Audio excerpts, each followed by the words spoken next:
Bonjour à tous, c'est Florian Sautier. On se retrouve aujourd'hui pour retoucher des photos sur Lightroom. Donc il y aura des presets qui vont être mis à disposition. Donc je vais appliquer, en fait les presets c'est pour gagner du temps, donc c'est une série d'actions qui est faite. Donc si vous voulez les télécharger, elles sont dans la description. Et du coup, c'est parti. Donc on va commencer par une photo de Léa Donazan. Donc n'hésitez pas à la suivre sur Instagram, elle n'a pas beaucoup d'abonnés, elle en mérite beaucoup plus. Donc Léa Donazan, elle a des belles photos. Allez vous abonner. Pour cette photo, il y a des presets qui s'appliquent automatiquement, génial. Donc pour cette photo, on va utiliser un des presets, donc portrait lumière naturel. Donc on clique dessus. Donc là on voit ça a déjà appliqué des nouvelles teintes, donc un peu plus chaudes. Donc maintenant on va retoucher à partir de cette base.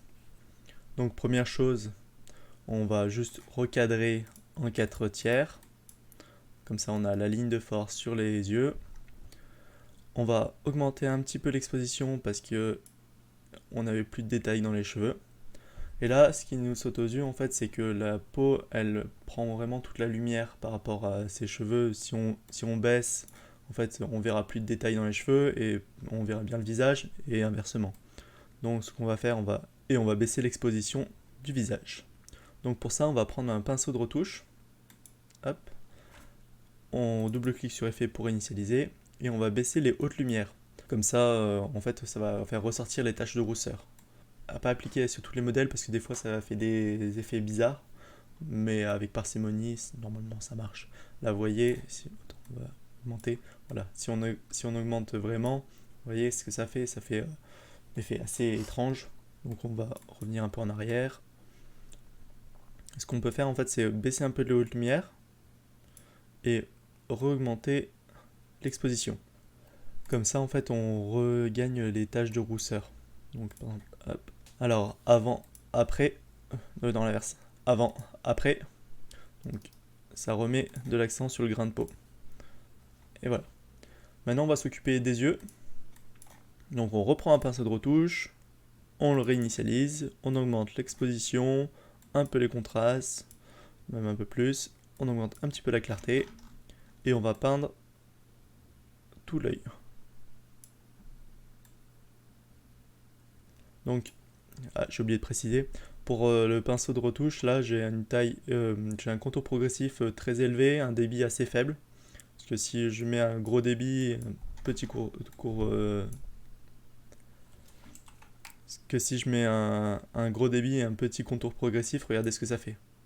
Alors que là, le contour progressif est soft, donc déjà ce que ça, là je cache ça, un contour progressif soft, du coup ce que ça change c'est que bah, le contour progressif est soft et un débit assez faible. Du coup, comme ça, en fait, il faut peindre plein de fois avant d'avoir la même exposition. Du coup, maintenant, je dois tout recommencer. Super. Donc, on prend, on augmente. Bah, là, les paramètres sont déjà bons. On peint tout l'œil. Hop, hop. Donc là, je suis à 1,1 pour peindre l'œil. Après, il faut ne pas oublier à revenir. Vous voyez, là, ça fait beaucoup trop. En fait, ça se voit beaucoup trop. Donc là, c'est à la limite que ça se voit un peu trop. Parce que là, on voit que c'est avant, après, donc ça fait trop ressortir les yeux.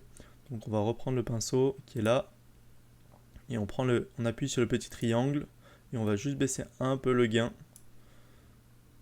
Donc là, en fait, ça va descendre tous les paramètres en pourcentage. Donc comme ça va donner quelque chose de plus naturel. Donc maintenant, on va prendre le suppression des défauts. En fait, c'est pour enlever les petits boutons. Hop. Donc là, il y en avait un. Non, vous avez juste à cliquer. En règle générale, ça fait le taf. Hop.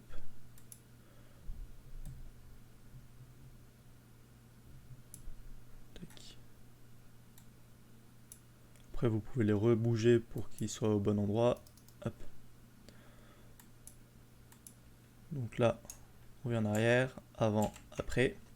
Maintenant on va mettre un peu l'accent sur la chevelure.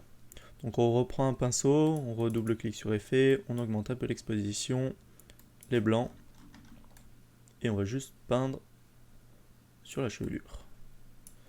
Et on va mettre une teinte un peu plus chaude. Voilà. Donc maintenant on a presque tout fini. On va juste aller dans la courbe de tonalité, on va aller dans le bleu. En fait là c'est toute la photo, elle est bleue, elle est oui bleue bien sûr, elle est jaune, il y a des teintes chaudes et du coup on va mettre une couleur complémentaire, une teinte froide donc bleu. Donc on va aller dans la courbe bleue. Donc là tout ce qui est au-dessus c'est bleu, tout ce qui est en dessous c'est jaune. Donc jaune, bleu. Donc nous ce qu'on veut c'est mettre du bleu que dans les noirs. Donc on va juste remonter un peu le point en bas et on va faire redescendre la courbe pour que ça n'applique que sur les teintes noires. Donc avant, après, ce qui est pas mal. On a fini ce portrait. Donc maintenant on va voir le petit avant-après. Hop. Donc avant, après. Voilà, c'est fini pour ce premier. Voilà, c'est fini. Donc j'espère que ça vous aura plu. Donc n'hésitez pas à vous abonner, à mettre le pouce là vers le haut. Et vous pouvez aussi suivre Léa qui est une super modèle. D'ailleurs, si vous voulez la shooter autour de Grenoble, n'hésitez pas à la contacter, elle est gentille. Et voilà, à bientôt pour la prochaine